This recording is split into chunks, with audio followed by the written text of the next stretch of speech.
But before that, let's proceed to the issues and problems faced by IT community. So indigenous people in the Philippines. In the Philippines, ITs have been subject to historical discrimination and marginalization from political process and economic benefit. They often face exclusion, loss of ancestral lands, displacement, destruction of traditional way of life, and practices and loss of identity and culture. So this is the list of issues and problems faced by the IT community. The first one is the neglected by the government. Indigenous communities often lack essential services such as healthcare, education, and infrastructure. Many government programs fail to reach remote IT areas, resulting in poor living conditions. So for example, is the Lumad people, an indigenous group in Mindanao. They face systematic neglect and have limited access to education and basic services. A 2021 study highlighted that most Lumad schools were closed due to conflicts, leaving children without access to education. Though they have a facility or a school, they are lacking for resources, and that became a reason for closing of facility or a school. So the next one is the human rights violation. So for the human rights violation, we have three: the extrajudicial killings, escalating militarization of indigenous people territories, and violation of collective rights of IPs to their land and resources. So IPs are often subjected to violence, land grabbing, and militarization, particularly in resource-rich areas. These issues include extrajudicial killings and violations of their ancestral land rights. So for the extrajudicial killings, I have read an article wherein there are Tatumandok leaders of Panay Island. They were killed because the government red tagged them. The government said that they opposed the projects on their land, and several others were arrested in simultaneous police and military raids in Panay Island. They were accused of being linked to communist insurgents, but human rights groups stated that they were targeted for opposing the projects and defending their ancestral lands. For the next one, is escalating militarization of indigenous people territories, or the indigenous lands, especially those rich in natural resources, are often militarized, with the government deploying military or paramilitary forces. This presence leads to violence, displacement, and fear among indigenous communities. So the third one is the violation of collective rights of IPs to their land and resources. Indigenous communities have collective rights to their ancestral lands as recognized by the law, which will be tackled later. However, these rights are often ignored or violated by the illegal land grabs, mining, logging, or government-sanctioned projects without proper consultation or consent. So for the example of that is the Bibri Yom mine in Nueva Vizcaya, displaced by Buntalog tribe and damaged their environment. Despite protests, the community faced violent crackdowns and their consent was reportedly violent. So for the third one is the exploitation. Indigenous lands were often targeted for resource extraction, leading to environmental degradation or loss of livelihoods. Mining, logging, and agricultural expansion frequently exploit IT territories without proper consent or compensation. Another example for that is the Tipiyo mine in Nueva Vizcaya, wherein they were replaced by the local Buntalog tribe who protest against the foreign mining companies' operation for violating their rights. And the last one is they are undervalued. Despite their rich cultural heritage and sustainable practices, IP's contributions to society are often undervalued or ignored. They face stereotypes and marginalization, which further deepens social inequality. So, for example, is the traditional healing of the Tivoli tribe. It is internationally renowned, and yet their economic contributions are undercompensated and artisans often live in poverty. So the next topic is the solution for the IP issue that will be discussed by Ms. Ritter. And now, let us now move forward to the solution for IP issues in accordance to the law. So, the first one is the Constitution of the Philippines. The Constitution of the Philippines provides several safeguards for the rights of indigenous people or IPs. Constitution recognizes the rights of indigenous people to their ancestral domains and participation in decision making. So, the Constitution of the Philippines is the one who is promoting and giving laws to the land. So, the next one is the Anti-Discrimination Act. So this law protects IP not specifically about their culture or tradition. They are being discriminated based on their race, religion, and culture. So this law is protecting them on those certain issues. So the next one is the National Commission on Indigenous Peoples Act. So this group is empowering and give an insurance to the IP communities to have access and necessary support to their resources.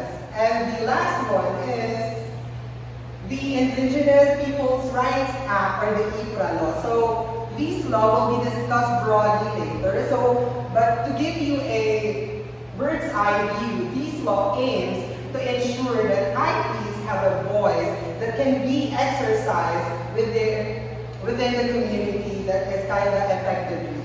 So the next one is the legal framework of the IPRA that will be discussed by Ms. Maxine. So now let's have the legal framework of IPRA, Indigenous Peoples' Rights Act of 1997. So next slide, please. So Chapter 3, Rights to Ancestral Domain.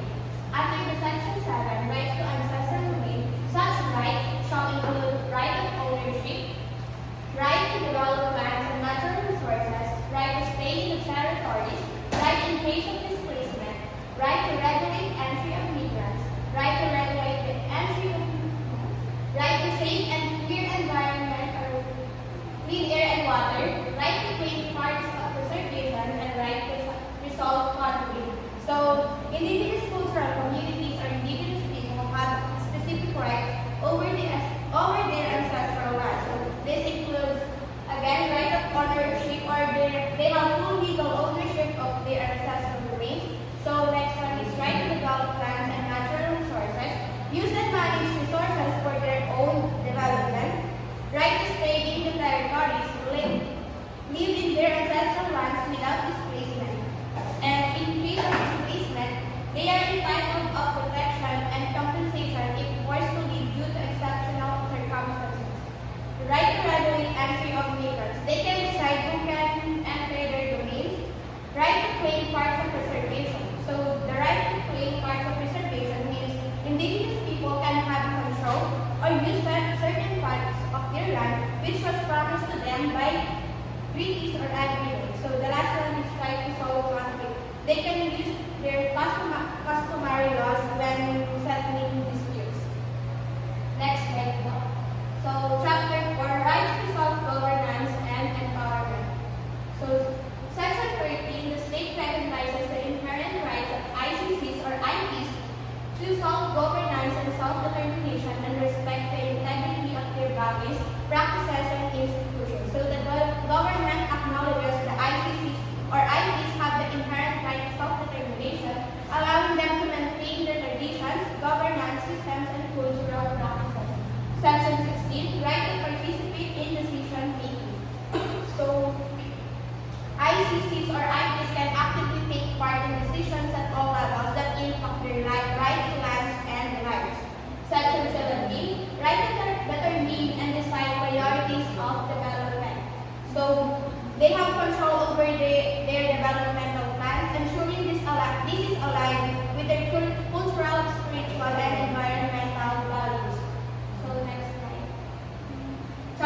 5, social justice and human rights. So this includes Section 21, or the equal protection and non-discrimination of ICCs or IPs. So ICCs and IPs must be treated equally under the law without discrimination. Section 22, rights during armed conflict.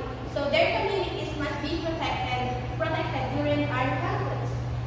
Section 25, basic services. So the government is responsible for ensuring that the IPs have the access to essential services like education, healthcare, and infrastructure. So Section 26 to 27, protection to women, children, and youth. So special protections are in place to safeguard vulnerable groups within the IPs. So for the chapter 6, the cultural integrity. So Section 29, protection of indigenous culture, traditions, and institutions. So IP's cultural heritage, traditions, and institutions must be preserved and respected. Section 31, recognition of cultural diversity. The government acknowledges and values the diversity of indigenous culture in the society or in the country. Next one is the Section 33, or rights to religious, cultural sites, and ceremonies. So the IPs have the right to access and practice their religious and cultural traditions in sacred spaces. So, next slide. So for the institutional framework of IPRA, we have Section 8 under the National Commissions on Indigenous People. Section 38, National Commission on Indigenous Culture Communities or Indigenous People. Section 11, the NCIP is a government body responsible for promoting and protecting the rights of the indigenous people. It oversees the implementation of laws regarding to indigenous peoples. So Section 11, recognition of ancestral domain and rights.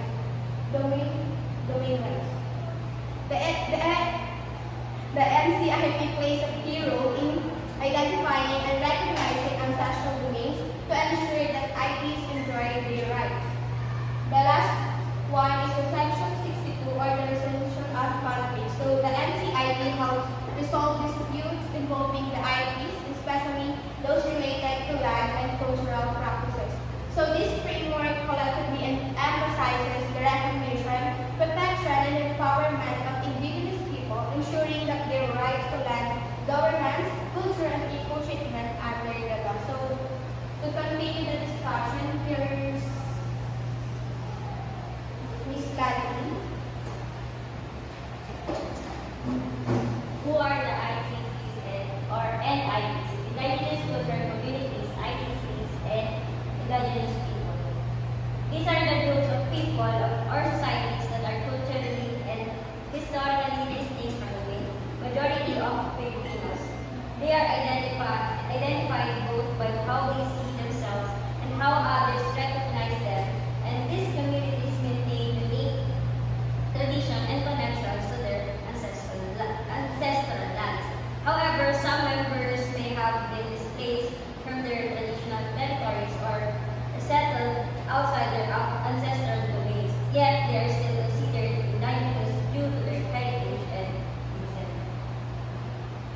So the purpose of IPRA, number 1, the recognition of ancestral lands and domains. So the purpose of this aspect of the IPRA is to formally recognize the rights of indigenous cultural communities and the IPs to their ancestral lands and domains. It ensures their ownership and control over this area by issuing those certificates, and these legal documents secure their claim to their ancestral territories, allowing them to protect and manage these lands in accordance with their traditional and practices. So the number 2 is self-governance and empowerment. So the law promotes indigenous people's right to self-governance and the preservation of their cultural practices, customary laws, and traditions without interference. This aspect emphasizes the right of the IPs to govern themselves and maintain their unique cultural identity, and it supports their ability to practice self-governance based on their tradition and cultural practices. And it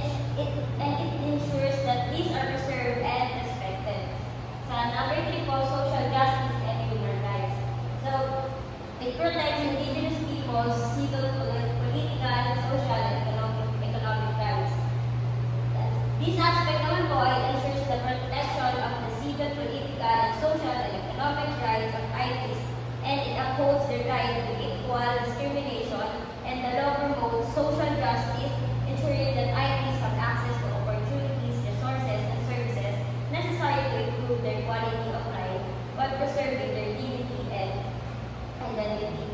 And last one po, the cultural integrity. So it focuses on safeguarding the cultural integrity of IPs and recognizes their right to preserve, protect, and develop their unique tradition, customs, and institutions.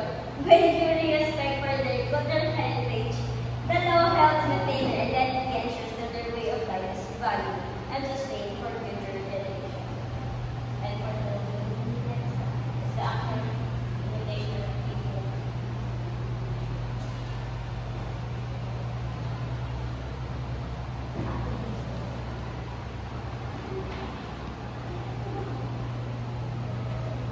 So, this actual implementation of political law will be discussed by Franceschi Joyce Geronimo.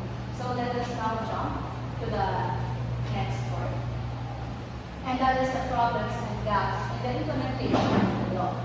So, certain provisions of the IPRA law and the NCIP are perceived to be in conflict with other laws of the land, including those with the NIPAS Act or the National Integrated Protected Area System Act, the Philippine Mining Act, and the National Museum, because there are some sections of these acts that contradict the sections of the IPRA law and the purpose of the NCIP. Next. So here's an example. So we all know that ancestral domains or the land or the natural domains of the IP or the indigenous people.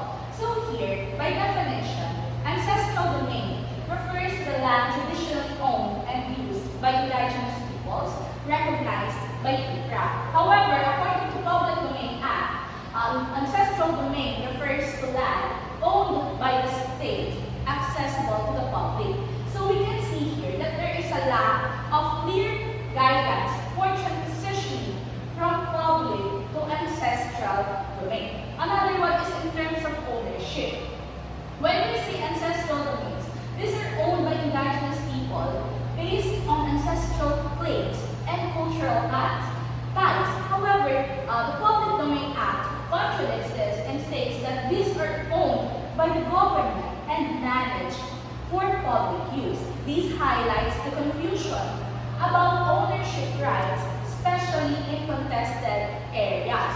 So, masyadong visible itong problem na to, especially when we watch the documentary about the Agta people, wherein they were being displaced by the government in their own ancestral domain because the latter claimed that it is a public domain and owned by the government. Next.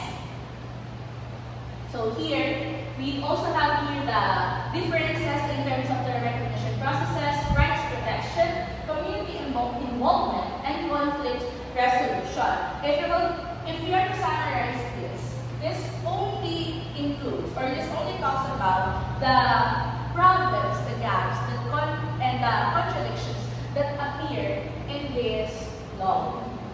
So the first is the complex and lengthy processes for security titles can deter indigenous claims, and also weak mechanisms for protecting ancestral domain from encroachment and exploitation, and sufficient participation of indigenous communities in decision-making processes, and the lack of culturally sensitive conflict resolution mechanisms within the IPRA law. Next. So here, the Indigenous Peoples' Rights Act allows indigenous people to secure title to their individually owned ancestral lands under the Commonwealth Act 141 or the Public Land Act if they have occupied the land continuously for at least 30 years. However, this option must be exercised within 20 years of the IPRA's approval. While the IPRA acknowledges long-standing possession, it effectively treats ancestral lands as public lands owned by the state, requiring compliance with specific legal criteria for ownership ownership.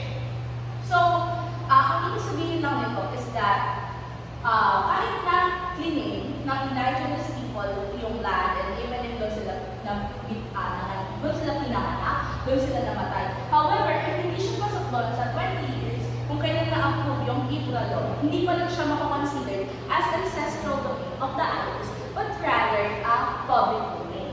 Next. So the provisions of the IPRA, while progressive and acknowledging indigenous land rights, still operate within a framework that prioritizes state control and regulation, while IPRA aims to protect indigenous people. Because of the problems with that, we cannot deny the fact that it is still lacking in some aspects, especially in protecting and safeguarding the rights of the islands. So for example, Section 56 of the IPRA law states that property rights existing before the Act's enactment are to be recognized. However, in the Commonwealth Act of 141, it must be at least 20 years before they can recognize the rights of the islands into that certain area. Next. So here's the difference between the native title versus the private title. The Section 9 of the Comprehensive Agrarian Reform Law acknowledges the superiority of lands that have come under the operation of the Torrens system. When we say Torrens system, this is the process of transferring the ownership of the land to someone or to another person. Next. So ancestral water as part of ancestral domain. So according to IPRA law, the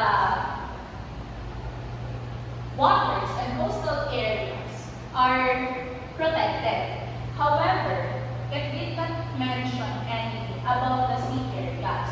So we are still, the IPs are still wondering, or they're still questioning whether the ancestral waters they have will be considered as also their own ancestral domain, or is it part, or it will be part of the owned, or it will be part of the government-owned areas.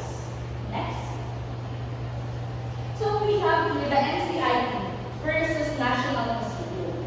So what they have in common is that they're after protecting the rights and preserving the culture and practices of the people.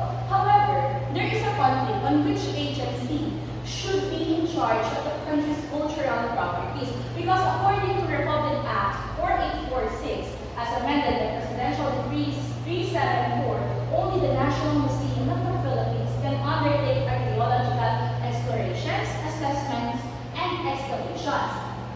On the other hand, Section 33 of the IPRA states that it shall be unlawful to explore, excavate, or make diggings on archaeological sites of the islands or ICCs for the purpose of obtaining materials for cultural values without the free and prior informed consent of the community concerned. The two laws obviously contradict each other. Many IPs resent the fact that archaeologists from the National Museum go to their ancestral domains and engage in archaeological excavations without securing their consent. So it is very important to know that before we can go to their lands and excavate something or get something, we have to obtain their consent first through a free and prior informed consent. Next. So NCIP versus ARMM, one conflict between the IPRA and the Organic Act for Muslim Mindanao is with regard to jurisdiction over ancestral domains.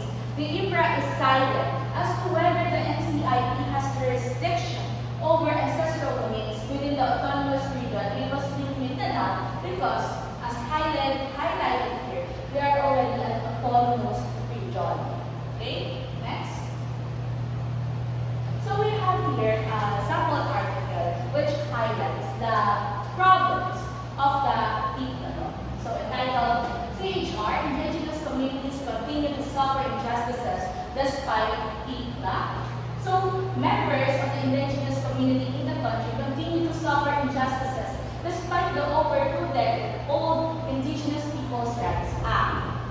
So, Philippines Philippines is the first country in Asia that recognized the struggles and aspirations of indigenous people by a way of legal instrument. However, next slide please. However, unfortunately, even with strong legal provisions in place, indigenous peoples have faced considerable challenges in upholding their rights to give or withhold FEIC. As such, they are being targeted and harassed, attacked, and worse, killed. So, it is also noted that IPs are being displaced, militarized, or exploited for cheap labor, but this also leads to environmental destruction in its wake. Next. So, the GIA pointed out that there is really a need to revisit the existing formal mechanisms of the IPRA law to further serve the interests of the IP and to further protect their rights. Next.